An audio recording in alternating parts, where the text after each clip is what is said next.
Welcome back. NTR జిల్లా వ్యాప్తంగా కురిసిన భారీ వర్షాలకు రైతులు తీవ్రంగా నష్టపోయారు. తాలూరు మండలంలో అకస్మాత్తుగా వచ్చిన గాలితో మొక్కజొన్న రైతులకు తీవ్ర నష్టం కలిగింది.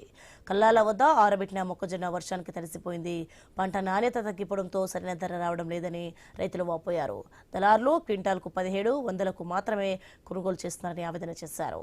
ప్రభుత్వం స్పందించి ఎంఎస్పీ ధరకు మొక్కజొన్న కొనుగోలు చేయాలని విజ్ఞప్తి చేశారు. అకాల వర్షంతో పంటలు మునిగిపోయిన రైతులకు నష్టపరిహారం ఇవ్వాలని డిమాండ్ చేశారు.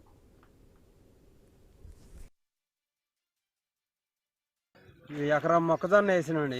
పెట్టుబడి మట్టికి 40,000 అయింది. కోత కూలి మిషన్ అన్నీ కలిపి గిట్టుబాటు ధర కల్పించాలని కోరుతున్నాం ప్రభుత్వాన్ని.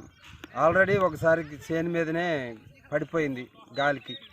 సరేలేని ఎట్టో ఆరిందిలే అని మళ్ళీ మిషన్ పెట్టి కోపిస్తే ఖర్చులు ఎక్కువైనాయి. కొద్దిగా గిట్టుబాటు ధర కల్పించాలని కష్టపడి పండించిన రైతుని కొద్దిగా ఆదుకోవాలని గవర్నమెంట్ను కోరుకుంటున్నాం.